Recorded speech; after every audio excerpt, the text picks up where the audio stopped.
یا آپ کہہ لیں کہ چپکتی نہیں ہے. تو یہ نظر آ رہی ہے نا ٹپ آف دا ٹنگ، دیکھیں اس طرح سے یہاں پر. تو اس امیج میں صاف نظر آ رہا ہے کہ زبان کی نوک کے پاس تھوڑی سی گیپ ہے اور یہاں سے وائبریشن کی آواز نکلتی ہے.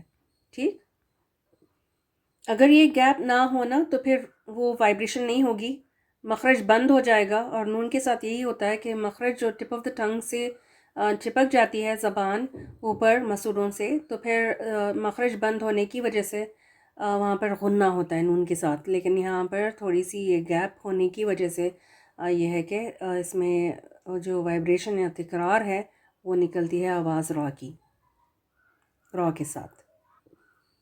بچوں کو کبھی ٹوائے کار کے ساتھ کھیلتے ہوئے دیکھا ہے؟ کیسے کھیلتے ہیں، کیسی آواز نکالتے ہیں اس کے ساتھ؟ ار ڈر، ایسے ہی کرتے ہیں نا. تو اس کو وائبریشن یا تکرار کہتے ہیں. لیکن یہ میں نے آپ کو سمجھانے کے لیے ایگزامپل کے طور پر بتایا ہے. را کو پروناؤنس کرتے ہوئے ایک ہی بار تکرار، ایک ہی وائبریشن کی ساؤنڈ آنی چاہیے.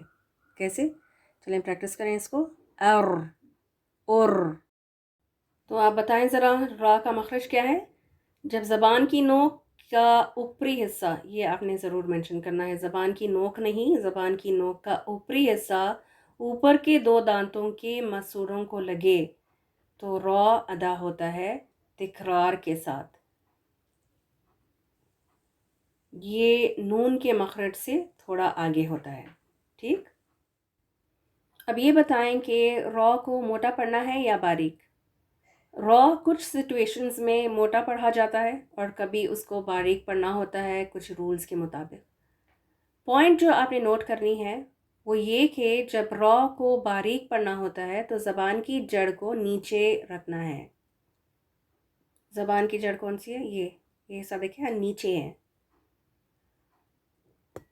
اور جب موٹا پڑھنا ہو را کو تو زبان کا جو پچھلا حصہ ہے، جڑ ہے زبان کی، اس کو اوپر کر کے، اوپر اٹھا کے اس کو را پڑھیں گے.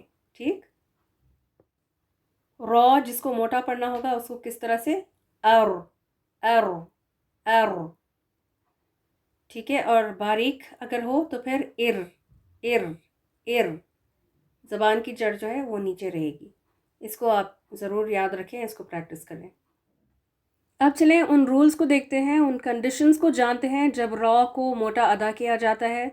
پہلے تو یہ آپ نے جان لینا ہے کہ را اگر موٹا ہے تو پھر اس کو کس طرح سے پروناؤنس کیا جائے گا. جیسے انگلش میں رائل نہیں ہوتا، رائل بولتے ہیں نا انگلش میں، تو اس طرح سے رائل، یہ رائل تو نہیں ہوتا نا، را نہیں، را. تو اس RAW جس طرح سے ہے. لیکن کچھ لوگ اس پر بھی اعتراض کرتے ہیں کہ یہ انگلش کے ساتھ اس کو کمپیئر نہیں کرنا چاہیے. لیکن سمجھانے کے لیے تو ٹھیک ہے، تبھی تو آپ کا بھی وہ اندازہ ہوگا نا کہ آپ کا صحیح ہے یا نہیں. خاص طور پہ جیسے یہ آن لائن کلاسز ہوتی ہیں تو پھر اس میں زیادہ سمجھانے کے لیے اس طرح کی ایگزامپلس دینی پڑتی ہے، ورنہ اس کی کوئی کمپیریزن نہیں ہے. ٹھیک ہے، تو آپ نے رائل جیسے ہم بولتے ہیں انگلش میں، یہ RAW والا اس طرح سے آپ نے اس کو پروناؤنس کرنا ہے. اب جو رولز ہیں اس میں یہ کہ جب را پر زبر ہو تو موٹا ہوگا را، رب. اس کے ایگزامپلس، را اگر پیش کے ساتھ ہو، اس کے پر پیش لگا ہو، جیسے رسولی، رو. ٹھیک ہے، پھر جب را ساکن ہو لیکن اس سے پہلے زبر ہو، جیسے کہ ارسلنا، انذرتہم. ٹھیک ہے، ذر، اس طرح.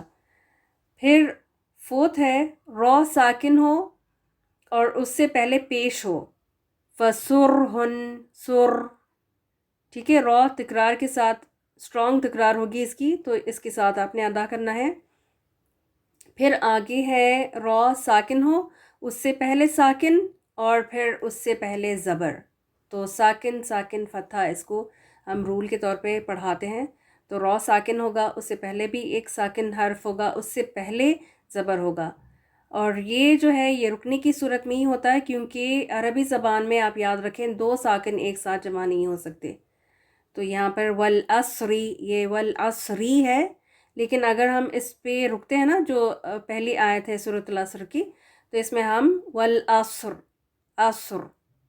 ٹھیک ہے، تو را تھوڑا سا اسٹرانگ ہونا چاہیے، والعصر.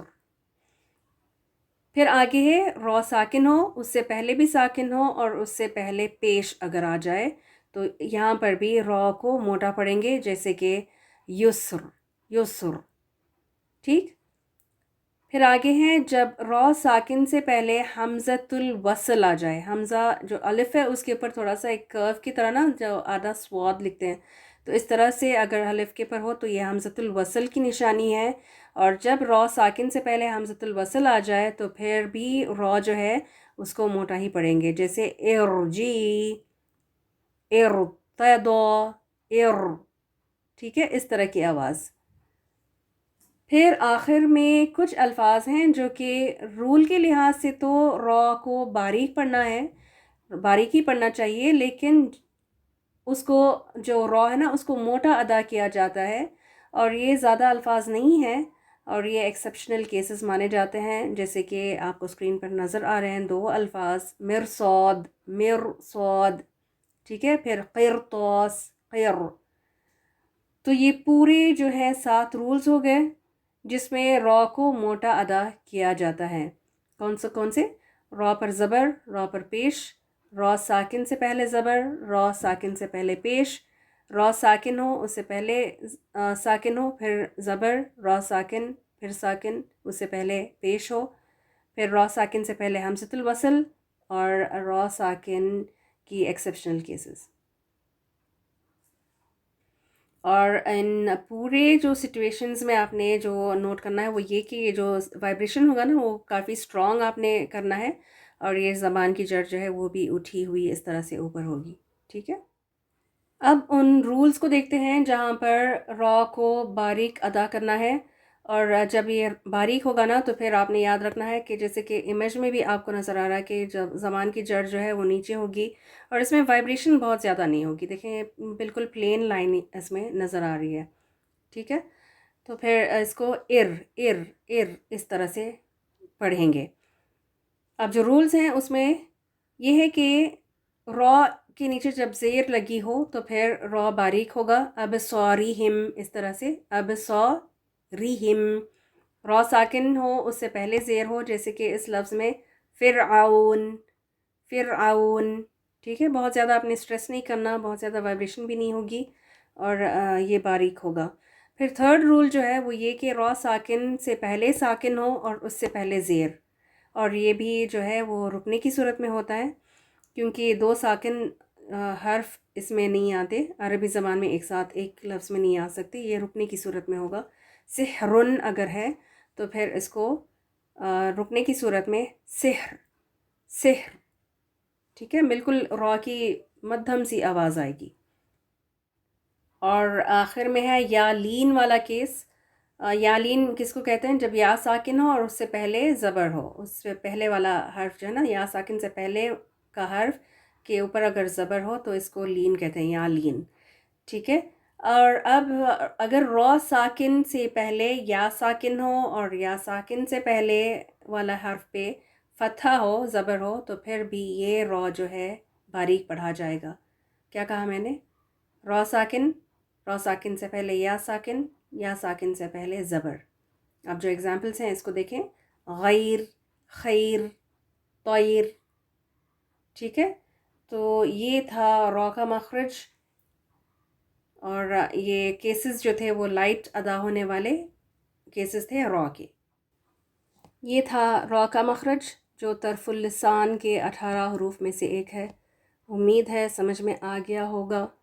اگلی کلاس میں طرف اللسان سے نکلنے والے طرف اللسان کے مخارج کو ہم کنٹینیو کریں گے انشاءاللہ.